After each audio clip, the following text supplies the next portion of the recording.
Okay. So if you look at 915, one way to represent a three-dimensional solid is with a net, such as the one shown at right. When folded, a net will form a three-dimensional solid it represents. So this is going to form what we call a prism, or you can think of like a box, right? With your team, predict what the three-dimensional solid formed by the net, this net will look like. Assume the shaded squares make up the base or the bottom of the solid. So this right here will be the bottom of my solid. Okay. So the shape is a blank. We'll talk about that. Then obviously I already printed this stuff for you guys. The scissors from your teacher and cut out the net. Fold on the solid lines to create the 3-inch solid. The result confirm your prediction for part A. Then build the shape of blocks using 3D blocks. We won't quite do that. Um, but complete the map plan out right for the solid. You do that by listing the number of blocks. Up from the base, you build each location. Was the volume of the solid? How do you get your answer? Was the surface area? How do you get that answer? Um, actually, let's see how this looks. Actually, this might be.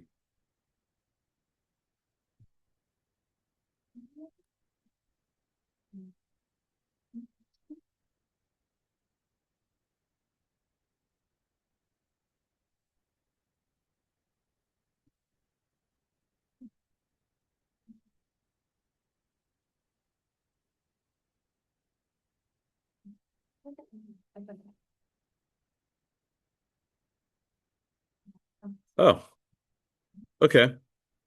Actually, maybe we will do this. This does look pretty cool. And green for freshmen. Here we go. Yeah, we'll play with that too. So go ahead and do the cutting. Let me get another roll of tape from the math office, and then we'll have a discussion on these notes. I'll be right back. I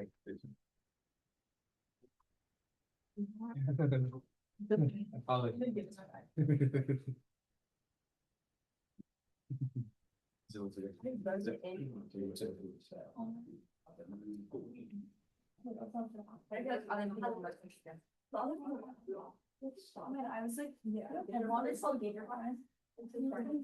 Yeah. Hello. And we have. You guys need tape right here as well. Okay, so let's go ahead and make your solids, and then let's go through the notes on it.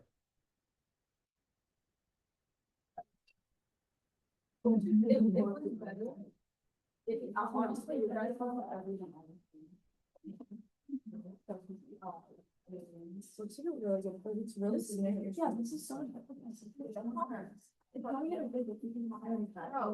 Bring it back. Let's. Yeah, dude. Sorry, guys.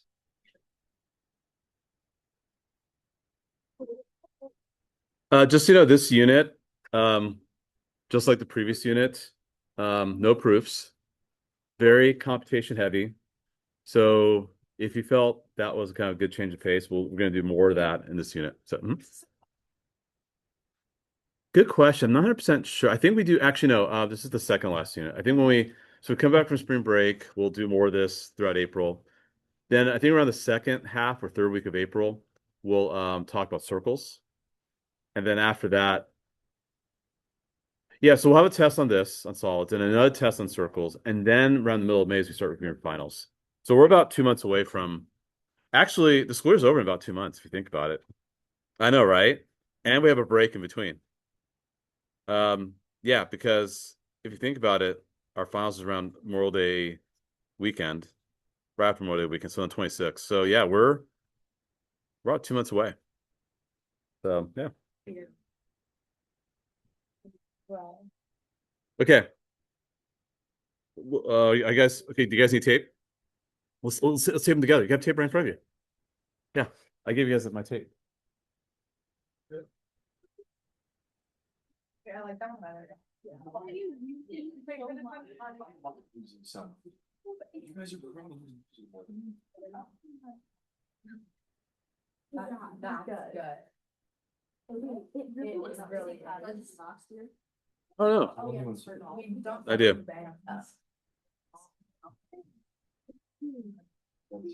It's good. Get a ball. What was that? Can I get a ball? Sure, why not? Oh my god. I am actually. It's a good look on you. No ball. But. Oh,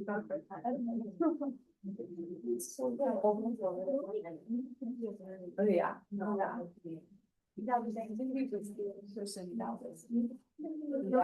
Oh, wow. Oh, yeah. But there's like one person. It's actually a really high quality wig. Is it? It seems like it. It looks Boston. really well. I mean, but it looks They're all really tiny though. yeah. Boston. Everything's Boston. Okay, so let's move on to the notes. So if we think about what we created a rectangular prism.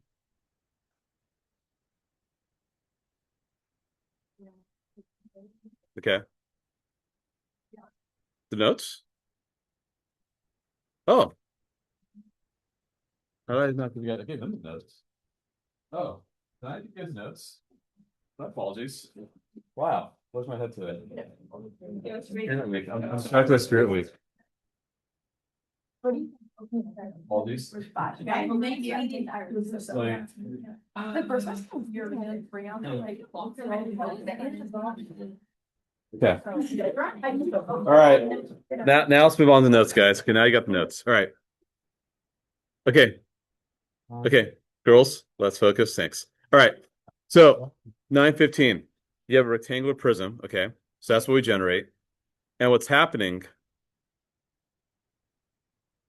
is that the base here is a rectangle, right? Very obvious. So there you go. And by what are the dimensions of that rectangle on the bottom? What would you say the dimensions would be? Yeah, 2x3. So 2x3 rectangle. Okay, cool. So you guys already did this part. Fold along lines. Did the result confirm your prediction? Yes, it did. Okay, so now we're going to determine the volume and the surface area. Okay.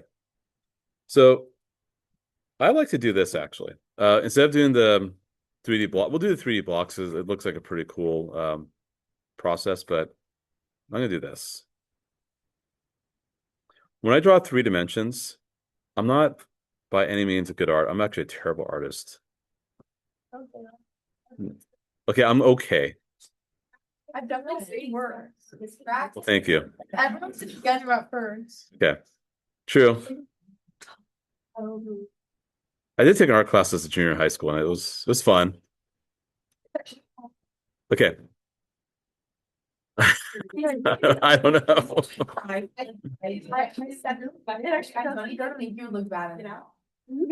Okay. So Also dying yellow. okay, girls. Thanks. It's okay. Looks good on you too. All right. So anyhow, the dimensions. The bottom. If I put this the shape part on the bottom, that's 3x2. The height is 3, right? So if I think about it, how many faces do I have? 6 faces. Yep. There's 6 faces. There are 6 faces. And if I shade this part and the top part, what would the areas those faces be? 6. Well, root 6? No, we're going to multiply 3 and 2, right?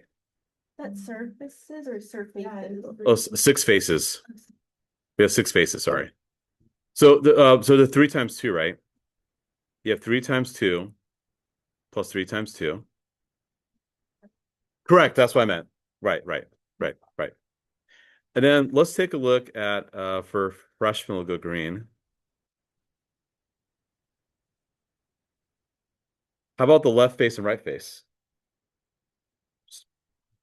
Yeah, same. Yep. 3 times 2 plus 3 times 2. Okay, and then let's look at front and back. Front and back are what shapes? If I look at this right here, front and back, squares. And see if yellow's such a weird color. Oh, this actually comes out pretty nice. Okay, so it's also going to be not also, but 3 times 3 plus 3 times 3. Actually, that's not such bad yellow. Okay. 6 faces. You have 6 faces. So if you add it all up, you should get 6 plus 6 plus 6 plus 6 plus 9 plus 9 should all add up to 24, 42, I think. So my surface area should add up to 42. That's actually going to be in part E. So essentially what I've done is I've answered part E for you guys. I'm going a little out of order, my apologies. But the surface area would be 42 because you have 9, 9, 6, 6, 6, 6, right? Add it all up, you find the surface area. I'll show you the 3D simulation in a moment because that could help too, I suppose. Does that make sense? Yeah, you just find the area of all the faces. That's all you're doing, right? Now the volume is really simple. I'll do volume over here. Volume is length times width times height. So 3 times 2 times 3. What was that? Is this unit volume? Yeah, correct. Yes. Yeah. Or solids because we do surface area also, but yeah, three-dimensional geometry. Should be 18, I think. Yeah. And you should state units. Like I know we don't have like inches or centimeters, but you'd use cubic units for volume, and of course using square units for area. So hopefully that seems pretty straightforward. If I do I could undo this in a moment, but if we go back to the demonstration here. So remember going let me subtract, add, add, add, add, add,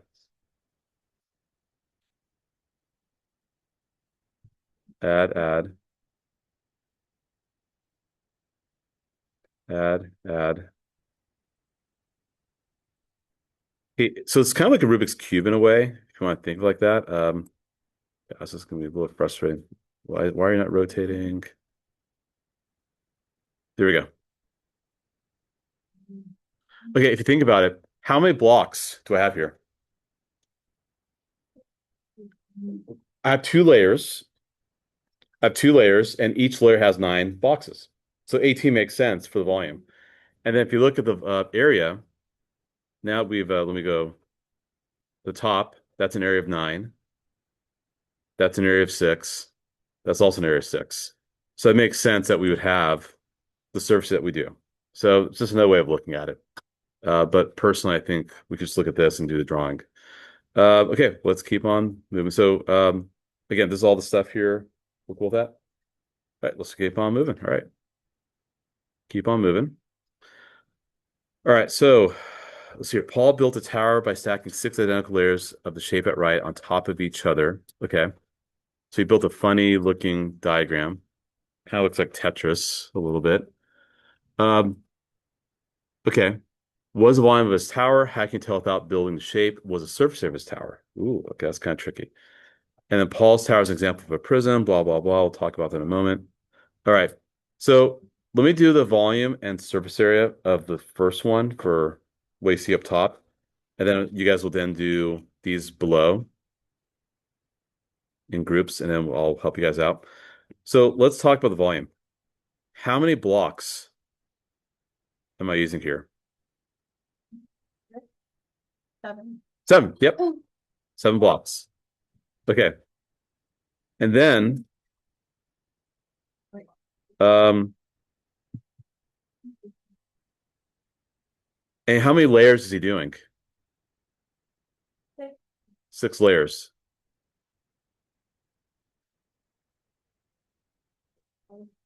So, and assume every block is volume 1. So let's assume each block. This is an assumption we'll make. Let's say they're like 1 inch by 1 inch by 1 inch, whatever. Assume each block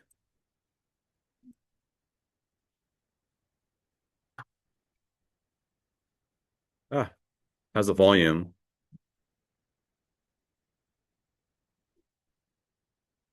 of 1 cubic units.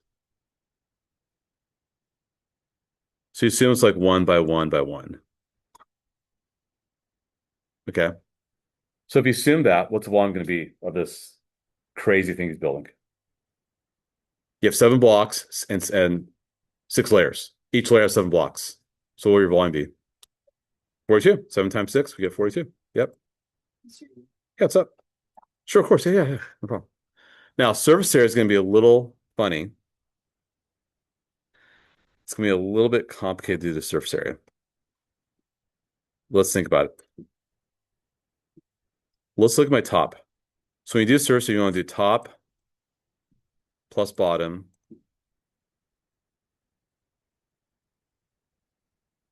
And I'm going to switch colors. Plus right plus left. Oh, yellow.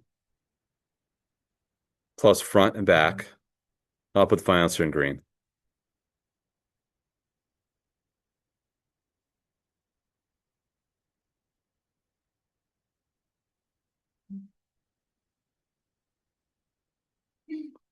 Okay. So take a look at the top. What do you think the area is going to be up top if you count it? 1, 2, 3, 4, 7. Yep. The up top is 7. So the bottom's also going to be 7, right? Okay, let's look at the right. Right's going to be a little bit weird. But yeah, 3. Yeah, see it's like slightly shaded. 1, 2, 3. Don't count that one yet because that's a little complicated. So I say 3. Yeah. The ones that are only facing. Correct. They're pointing to the right and pointing to the left. So We've got that so far. That's correct. And the front and back is also 3 and 3. Correct. So this is how you can be very methodical with this stuff. Otherwise, you're going to drive yourself kind of nuts if you don't be methodical about it. So you should get 26, I think. Extra ones. Times 3 by 7. Oh, you're right. You're right. That's just one layer. Oh, but we do run into a slight situation. Actually, hold on a sec. Okay. We do run into a slight situation. The top and bottom layers do get covered, right? So actually, I'm going to multiply these.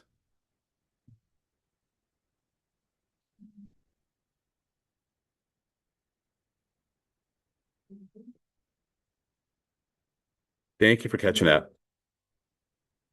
Okay. This did get, I knew I made it a little too easy. Okay. I found the surface area for one layer. Here's a problem. there are multiple layers. Some of the layers get covered, right? Oh, wait. Some layers get covered. So you really only count 2. Correct. The bottom and top, you can Why wouldn't you count all 6? actually No, you only count. you don't multiply this by 2. You only multiply. You don't multiply at all because You only multiply. you only have one top and one bottom layer, right? That's exposed. Also, so you multiply the answer, which is 26 times 2. 52. I've read it. Wait, say again? You multiply the answer to that. So Left 26 on times 2. By 6. Well, hold on a sec. But you do have the front showing up 7 times, right? Or is it 6 times? Sorry, 6 layers. You don't count one of the 7s. No, you don't count. Here, let's back a little bit. I So then it would be 19 times 2. so we have 14 for sure. Plus, okay, let's look at the right and left. How many layers do you have? Because this is 3, right? But you have to do 18. it 3 this way, 3 that way. So you got to multiply it by 6. So it actually becomes 6 times 6 becomes 36. And then front and back, also that's going to show up 6 times, right? Yeah, you can see how that does get a little complicated. So that becomes 7. correct. So there's actually a formula that goes with it, which I just realized we can use. So you get 86. So the surface area is 86. So here's what happens. I'll give you guys the formula here. You're going to do the base times 2 plus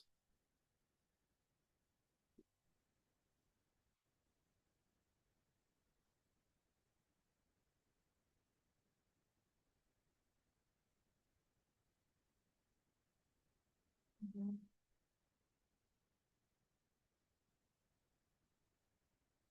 still don't understand why we're not multiplying the first one by 16. Yeah. Well, let me back a little here. So what's happening? So the top and bottom, because these all get covered.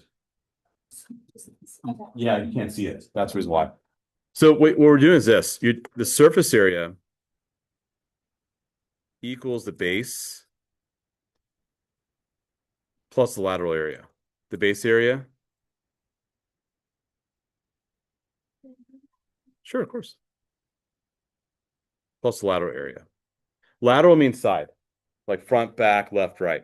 Top and bottom are the bases. Go ahead. Like, on the surface area, like by paint the building. Yeah, but you're not going to paint. That's a great way of looking at it.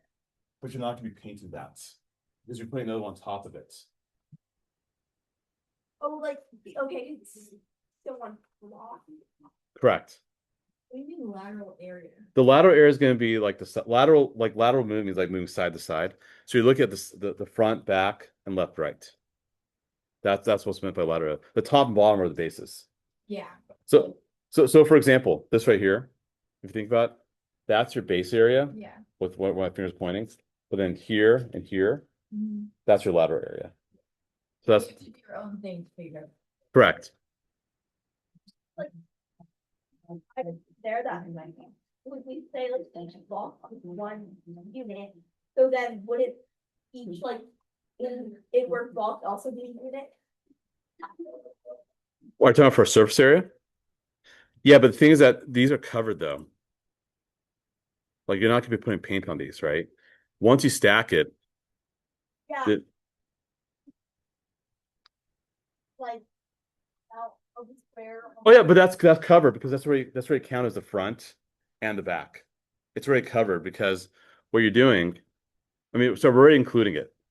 So you have these three that get shaded, right? And those three behind it also get shaded. And then for left, right, those get covered, right? Yeah. Let's try another one. Yeah, because this can get a little confused. I even got confused myself. All right, let's do volume for each of these. Volume should be super easy. So we'll work out the volume for each of these, and we'll check in about like just 30 seconds. Volume should be super easy for this one. And by the way, there's 5 layers here.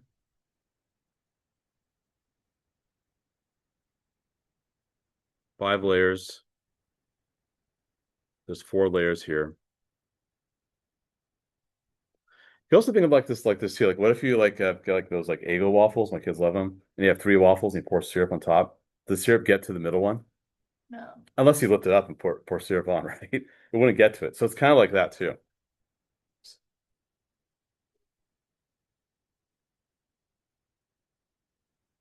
Okay, what do you get for volume for the first one? How many blocks do you think are going to be in each layer? So you get 5 times 4.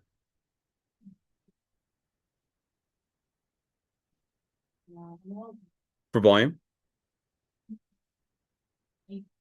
No, that's if you have a solid. That's if it's a rectangular prism. We haven't talked about that yet. All we're doing right now is trying to find how many blocks we have. Right, because that's because there's no gaps. See, all these have gaps, so that's what's happening. Now we find the volume of each block, which is 1 by 1 by 1, length times width times height.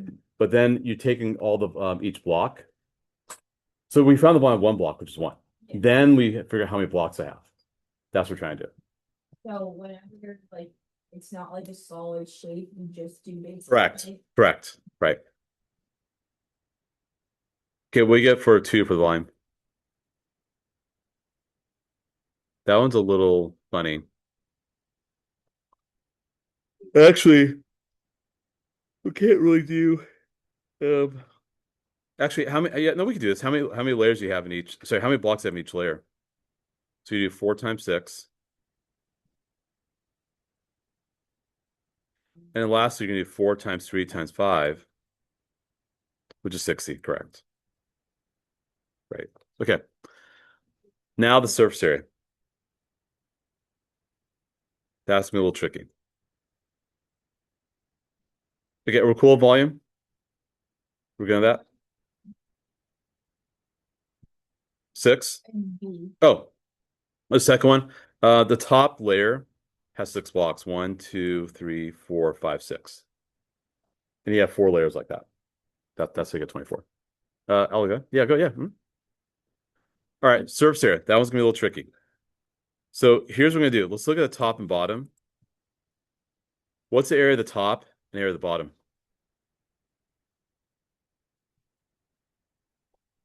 So what's the area of the top, guys, for the first diagram? 4. And you have 2 of them. So you need 4 plus 4. Now for the sides.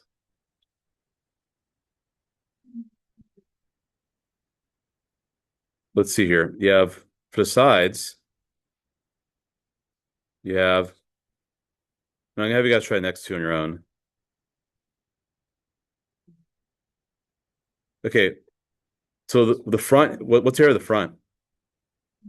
And the back is also 10. And then what about the sides?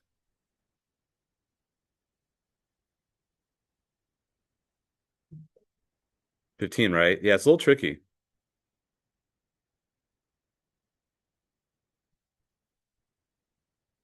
Cool. So 15 plus 15. So you should get 50. All right.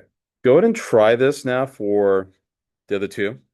I'll walk and help you guys out, and then we'll try this again for 917. Did I make a mistake? Oh, shoot. It's sorry. 30, 50. It's 58 actually. Yeah. Except add them up. Square. Yep. Yeah, you guys get 58? We're cool with that? Yeah. Okay. All right, girls, let's focus. Let's do 2 and 3 now. So find the surface area for these other 2 diagrams. You already know the top and bottoms, so let's follow the same methodology. So 1, 2, 3, 4, 5, 6. And then figure out the front and back and the sides. It's gonna be a little tricky. So you're gonna have to visualize a little bit. I'll freeze the screen, we'll check in a moment. So let's see here. That's gonna be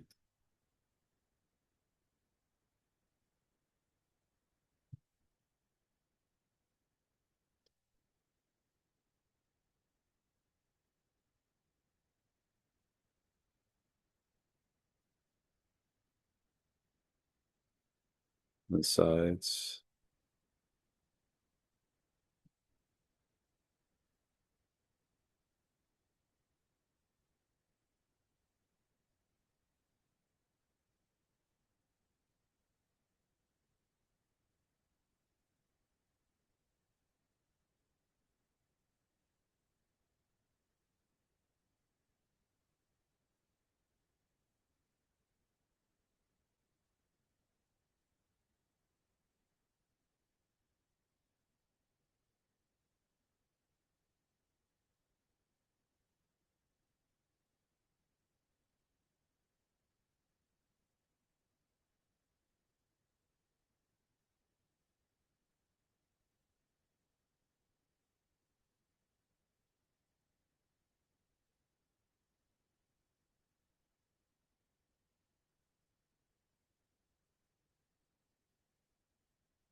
Okay.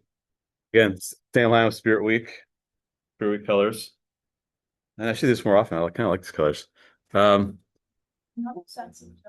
You're not? Yeah, true.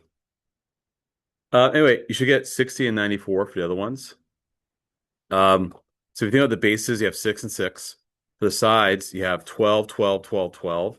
It's kind of hard to tell, but you can see it's like 4 this way. So you imagine you're gonna have the same thing happening in the back. For number 3, that should be pretty straightforward. 15, 15, 12, 12. Sorry, 15, 15, 20, 20, but then 12, 12 for the bases. And add them all up.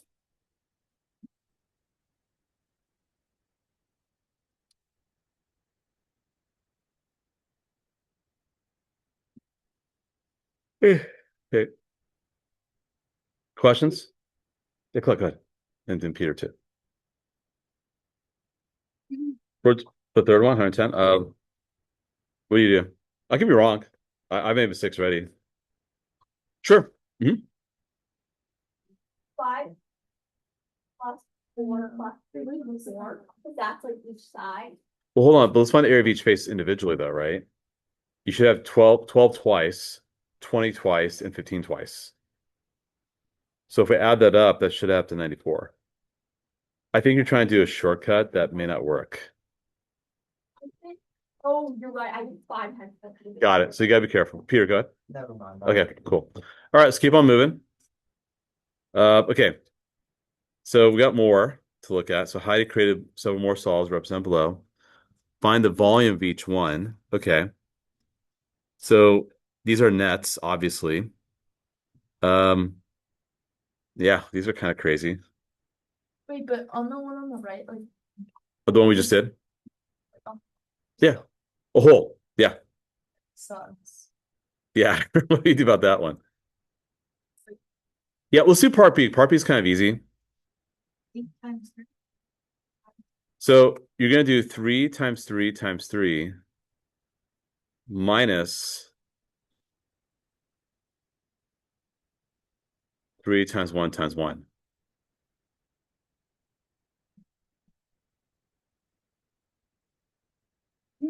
Plus, you're going to have 24 blocks. Correct. Right. Yep.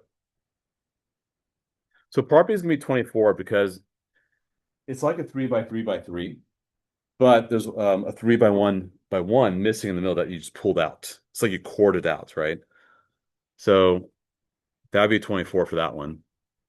The other one, let's think about it. If you put together the net, you should have it should look like this.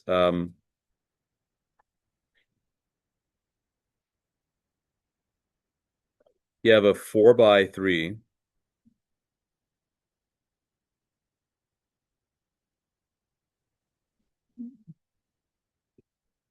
Let me fix that. You have a 4 by 3.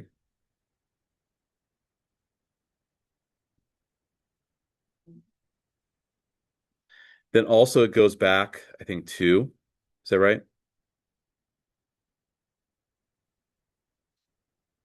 Yeah, so those are your dimensions because you have 4 by 2 by 3.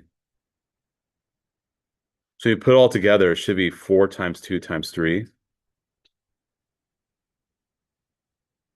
you should get 24, I think. Yeah, you get 24 again for that one.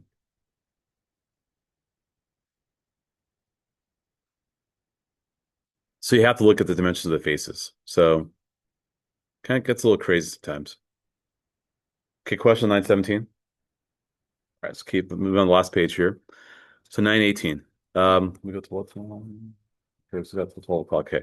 Pilar built a tower by stacking identical layers on top of each other. If her tower used a total of 312 blocks, and if the bottom layer has 13 blocks, how tall is her tower? Okay. Well, if you think about it,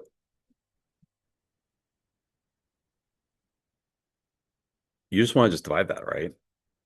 Because when you ask for how tall it is, it's going to represent the number of layers.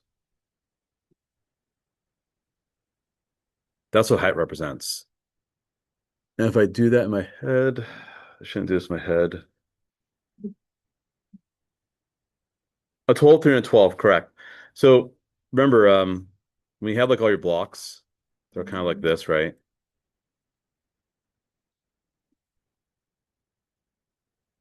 Okay, see, I'm telling you, not a good artist. Okay, let's say you have like 9 blocks here, right? And you stack them. So the first one has like, say, the first layer has 9 blocks, right? And let's say you have a total of like 90 blocks. Clearly you have 10 layers, right? Because I'm doing 90 divided by 9. It's the same exact thing here. I want to do 312 divided by 13. And I'm trying to do this math in my head. I think it's 20. Someone correct me. 25, 24, 25. 24, okay. I'm up by 1. Yeah. So height would be 24. Right. So that'd be how many layers you'd have. So that's how you know the number of layers. Okay, let's look at 919x. That's the last one. This said no, so I have one more to give you guys after this. Okay, for 919. What was the relationship between the area of the base of a prism, its height, and its volume? Okay. So volume equals length times width times height.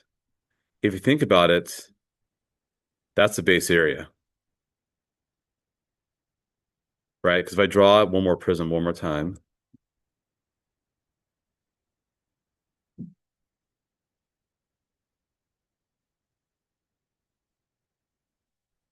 length, width, height, and this right here is the base area.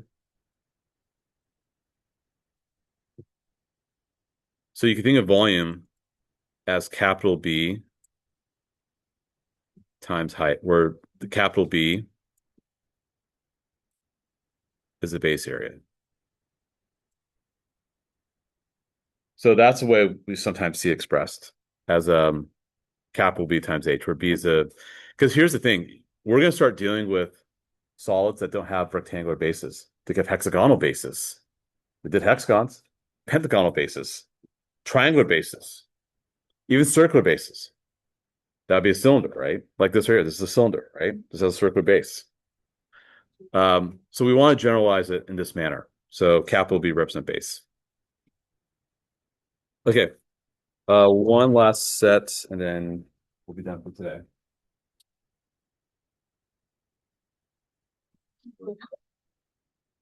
This is more information than anything else. Let's go back to the quick way. And we have some. Do some reading. Yeah. Well, you got It was- And then like, which is bold. so much. I was like, yes. And you guys have what are the events today? Oh, video games, I'm sure for that. Tomorrow's more fun. You don't care for video? No, funny, you can't even see who's like going. You're just looking at the.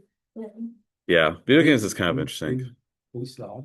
But it's time to sort of- You can't tell who's like there for. But what's tomorrow? Tomorrow's secret event and water events. That's cool.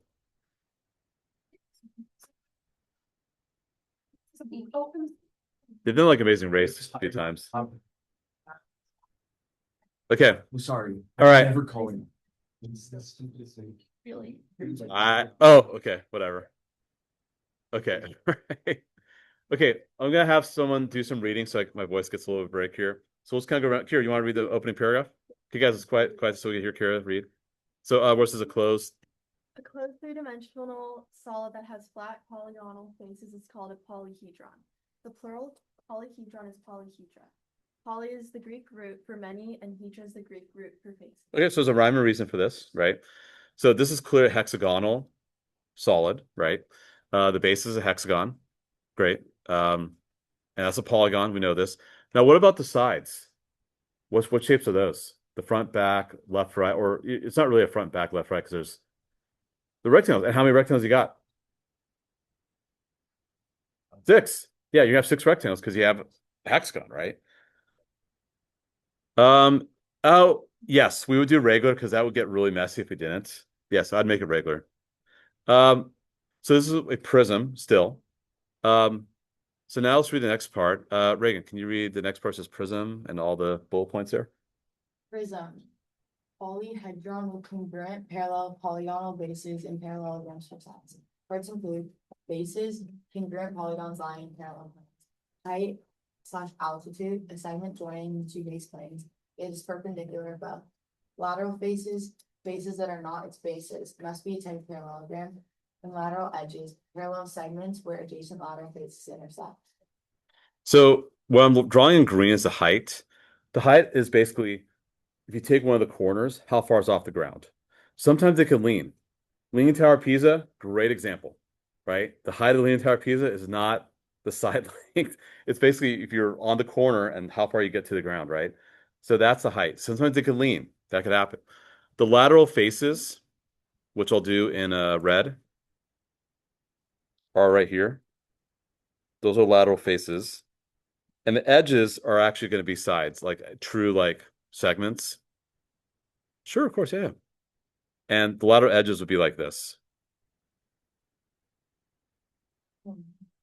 So those are lateral edges, okay? And again, they could be parallelograms, they could be rectangles, rhombi, squares. The lateral face could be so many different things, right? But they'll have four sides, just so you know. So the lateral faces will have four sides. But the bases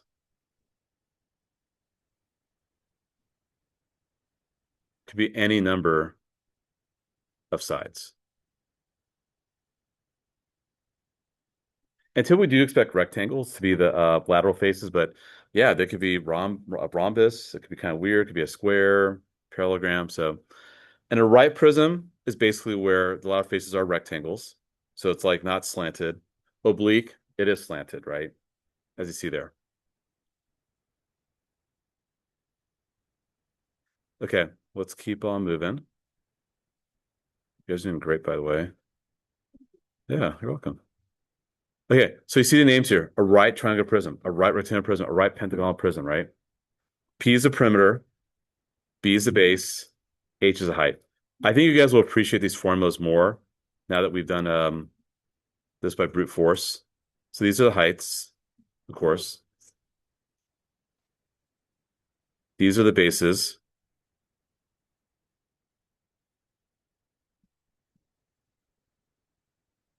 Okay. And then the perimeter.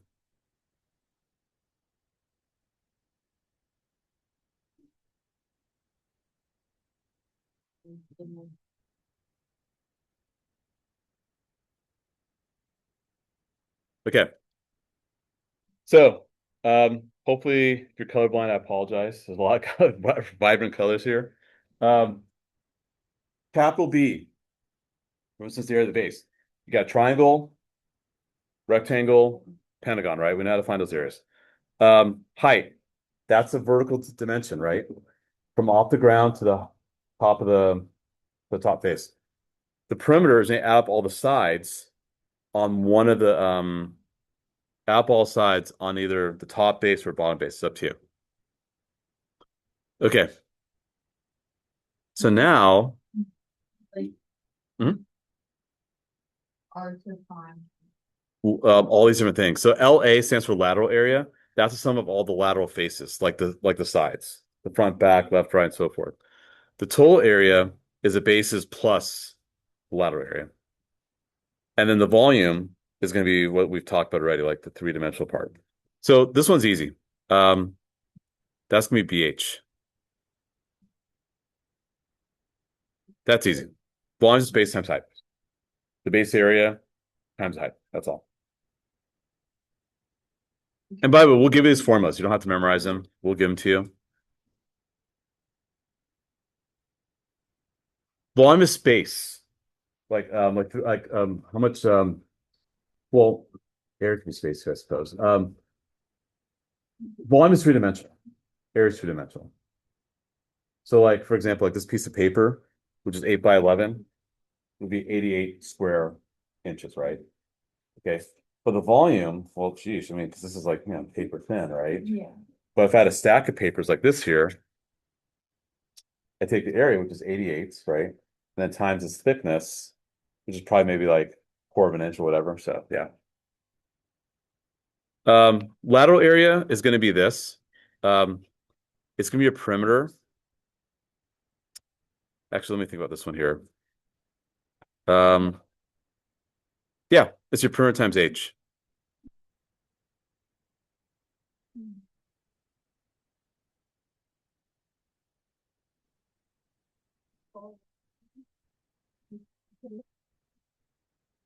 Okay. So guys, let's think about it. What if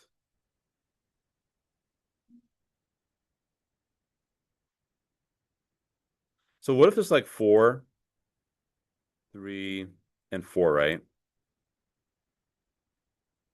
So the lateral area is going to be the 3 rectangles. So if you, and then let's say the height's like 5. So if you think about it, 4 times 5, right? That'd be the front. 4 times 5, that'd be off to the left. and then 3 times 5 would be off to the right. So again, what if this was 4 by 4 by 3 for the triangle? Height 5. So but let's look at the area of that front rectangle. What's the area of that front rectangle? 4 times 5, right? What's the area of this rectangle that I'm tracing my finger right now? That's going to be also 4 times 5. And what about this rectangle which I'm tracing right now with my finger? So this 3 times 5, right? So if I add it all up, I should get 55. But what you could do to streamline the process, what if I find the perimeter of the triangle and then multiply by 5? Do I get the same thing? You do. So as a way to consolidate the process, you can find the perimeter of the base and multiply by the height. That will get you the lateral area. For the total area, you're going to do pH.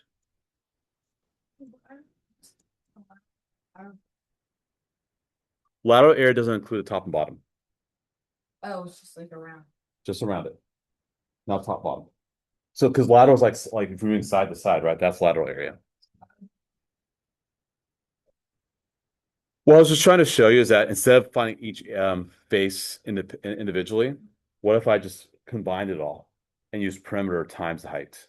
You could do that also But it's the perimeter. of the base.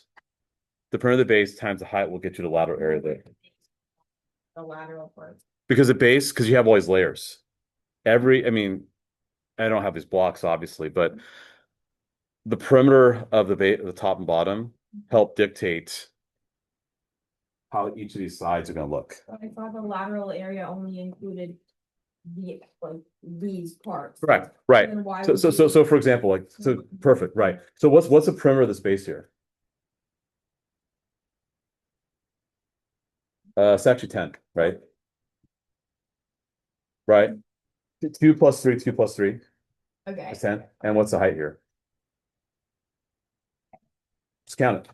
I She taped the wrong taped it way. the wrong way. Oh, okay. Well, what I'm holding. It's 3, right? 3. Okay. So you can do 6. So you can do 6. So you can do 10 times 3, which is 30. Yeah. But like, Because if you think, It doesn't include the bases.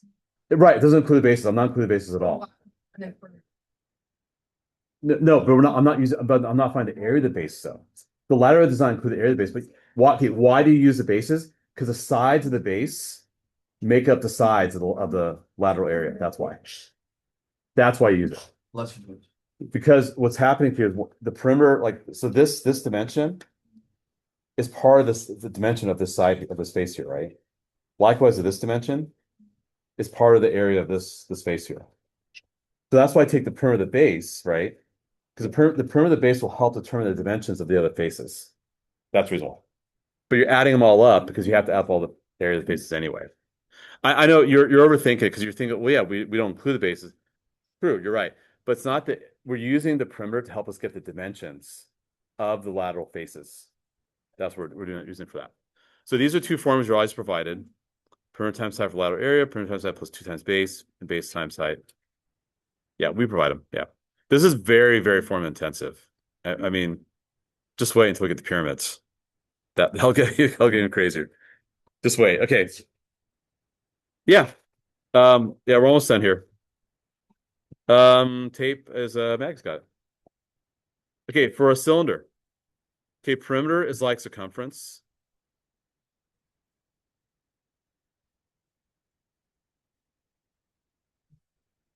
So circumference is 2 pi r. We know this, right? The base is pi r squared.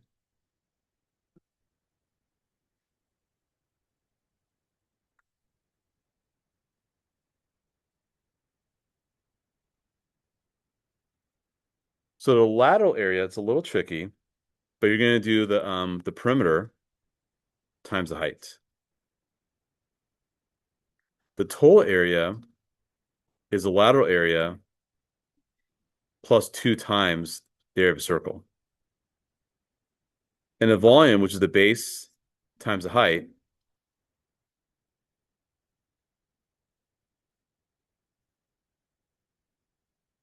so what are we doing here again? These look kind of crazy. And trust me, like if you don't understand like how we construct these, then you're just straight memorizing, right? That's circumference times the height, right? Perimeter times the height. The total area, the lateral area, which I found, and then you have two bases. What is the shape of each base? If you have a cylinder. Circle, you have two circles, right? Like a can of soup or whatever, a can of like tomatoes, right? So that's why I do 2 pi r squared. And if I have volume, that's the area of the base, which is a circle, times the height of the can or cylinder, whatever you're dealing with. That's pi r squared h. So that's how you find it for a cylinder. Last thing I want to talk about, and I know you guys are kind of done with math for a little while. So last thing I want to talk about is scale factors. Because they also can get a little crazy too. Peter, can you read the part that talks about volume measures? Yeah. Yeah. Volume measures the size of a three-dimensional space enclosed within an object. It is expressed as a number of 1 times 1 times 1 cubes, or parts of cubes that fit inside a solid. For example, the solid shown at right has a volume of 6 units. As the volume reflects the number of cubes that fit within a solid, it measures in cubic. Perfect. Good. So that's all it ever is. And then, Sabine, can you read the part about total surface area? I'm solid area, all the time is solid. For example, the total surface area of the solid is 20%. Yeah, I want to emphasize the word, thank you, Sabine. I want to emphasize the word external. So anything that's covered, you don't include. So it's kind of like if you took the solid and dipped it in a bucket of paint, some parts wouldn't get any paint at all, right? Because it's covered. Okay, and we're gonna come back to this later in the unit, but similarity. So the ratio of similarity is when a two-dimensional figure is enlarged proportionally, its perimeter area also grow. The linear scale factor we'll call R. So the perimeter is also enlarged by R, but the area is enlarged by R squared. So if area is R squared, then how will the volume change? What do you guys think? Because volume includes 3 dimensions, right? Or R cubed. You would raise it to the third power. Because think about it. If you have this has 3, right? And what if you double? So you do 2 squared for volume, sorry, for area. You do 2 cubed for this. So that's times 8. And that's times 4. So that's why the result is now going to be 56 square units or 24 cubic units. So those are called scale factors. So if you're just changing a length or perimeter, you use the same ratio. If it's area, you're gonna have to square the ratio. If it's volume, you have to cube the ratio. You have to cube it because you're now changing 3 dimensions. So these are things we'll talk about later on, but we'll only set the tone for that. Okay, I think we're all set for today. Schedule's so weird. I have to keep looking back at this. Okay, so there is going to be some homework. We'll keep it light. I don't know what the homework is exactly, so it'll be some CPM stuff. We'll meet Wednesday. We'll talk about it. Obviously, I'm not going to assign any. Well, actually, I don't see you after Wednesday. So, but your teacher should not be assigning a bunch of stuff after Wednesday night because you do have Rock and Jock Wednesday night. So you shouldn't. I know there's no major assignments allowed on Thursday or Friday. Not my class. I don't know what class. Like everybody. Well, Friday might be a little different because that's Thursday. That's after Thursday night. Oh, that's on Wednesday, Thursday, and Friday. There's not being a test on Thursday. I told I couldn't do any majors on Thursday because you guys are here till like 10 o'clock at night on Wednesday night. Oh, I'll take them. All right, so we're all done.